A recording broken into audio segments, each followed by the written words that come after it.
Congressman Khanna joined comedian Theo podcast last week, and the two expressed concern over a provision in President Trump's budget bill, or the Big Beautiful Bill, as Trump prefers to call it. The specific provision is a 10-year ban on the states regulating AI. The section of the bill reads in part, no state or political subdivision may enforce any law on regulating artificial intelligence models, artificial intelligence systems, or automated decision systems. The bill says that only laws encouraging use or deployment of AI are excluded.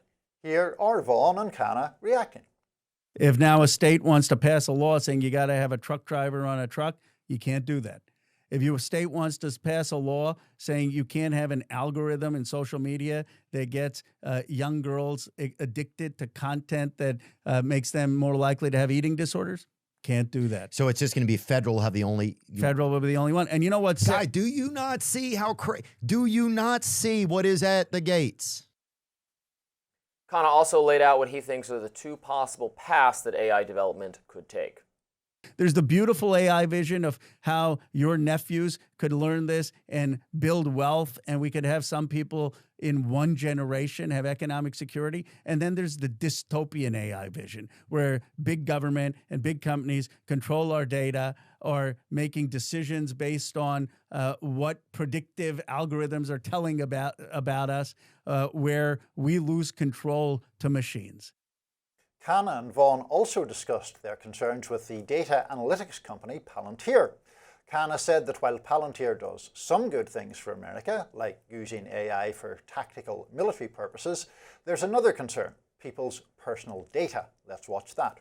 They're creating the program, the software, where the government puts in the data, your financial records, your health records, your employment records. They can buy your social media records, and they put it in, and Palantir spits out information. I actually want to go back to the earlier part of that conversation. So the states regulating AI, this is kind of interesting.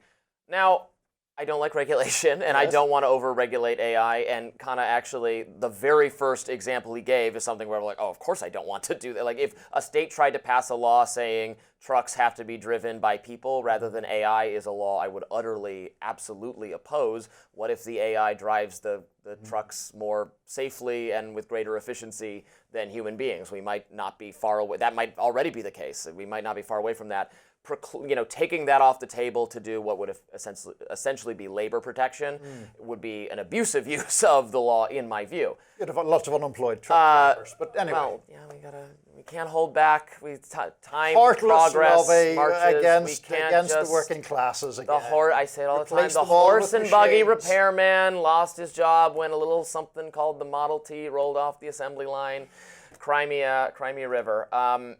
But the states doing regulation. So I am more on the lines of, you know what? If it's an unclear issue, I don't know what would be the best regulations for this. This is a new thing. I would be generally disposed to let states experiment, and maybe California regulates it one way, Texas another, Florida another, Illinois another, and we figure out what works best based on the impact it has on the society and the economy. That's better than the federal government determining one policy. Now, the point of this is, I guess, to really stop the states from regulating more than the federal government's going to do. And it's interesting always then when I hear Democrats criticize that, say, no, we do want to let the states experiment with policy. Okay, but you don't feel that way on abortion or gay marriage or any number of issues where you want the federal government to say, no, it's one policy, you can't have a different policy. So I don't, like I heard this from, from the ladies of The View, from Whoopi Goldberg, on ICE coming in. Why do doesn't California have the right to, or the National Guard, doesn't California have the right to enforce its laws, not the federal government? I'm like, well, you're really picking and choosing which, when it happens to be states' rights you like and when it happens to be the federal rights. I see that as a hypocrisy, a tension in Democratic Party thought. It may be. I mean, I was just thinking through that. Certainly in terms of abortion, Democrats would prefer to have a federal, not just prefer, law. They are. The party is wholly opposed to states being able to set, which is just what the overturning of Roe v. Wade accomplished, is that now states can have more restrictive or less restrictive abortion policies. Yeah, Right, although that is, I think, a more complicated one, not to sideline us into the abortion debate, but like the whole point was Roe versus Wade had held that it was a constitutional right, and therefore that's why it should be nationwide. Then that was overturned.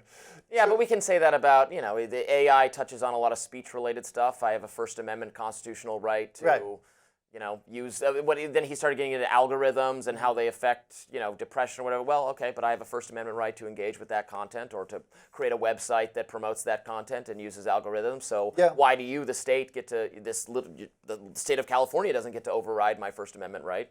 No, it doesn't. But my argument is that in the case of abortion, that has been litigated up to and including the Supreme Court. Now, in relation to setting aside the sort of democratic picking and choosing as you see it, you have written a lot more about technology-related issues than I have, and for that matter, about regulation. It does seem to me odd to build into what is effectively a budget bill a provision barring states or local authorities from regulating AI at all, really. There are some very small exceptions hollowed out, but mostly it is basically saying to states, no, you can't regulate this thing. That to me seems unwise, and Khanna did make the argument, which is not a million miles away from the one that you were making. He was saying, well, sometimes the federal government only legislates when there are lots of disparate state-level laws, and then the industry or the people who use the industry come to the federal government and say, there's too much of a thicket of different laws, what should be the national standard? Which is, a messy but acceptable way of working things out. To ban states from doing that, I assume you do have some problems with that. Well, yeah, I think, and also to your point, I don't like it just being smuggled into a budget bill. Right. No one in the halls of Congress is discussing, debating, and then voting on specifically whether we think it's a good idea to prohibit the states from regulating on this basis. It might be a good idea to prohibit them from regulating on this basis, but I would like to see a discussion and like to see the arguments made. I'm sure that it's a mix of both industries pushing them to do that and also a somewhat technical national security issue. We don't want to fall behind China on AI development. And if states, for instance, California, where Silicon Valley is, where Khanna is representative, if they, if Democrats got in charge and decided to really turn down the ability of AI to innovate or to innovate in that field, it could get the whole country behind in terms of the race with China. That's probably the thinking. Well, it possibly is, but then I would think someone of a libertarian bent such as yourself would be reluctant to prioritize hypothetical national security benefits at the expense of perhaps personal data. Yeah, but I think market-driven AI development will be a good thing, I think, for our country and for remaining competitive.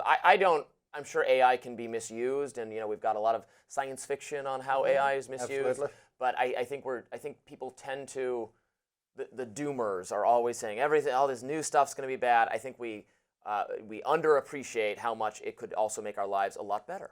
We could allow a lot of prosperity and flourishing.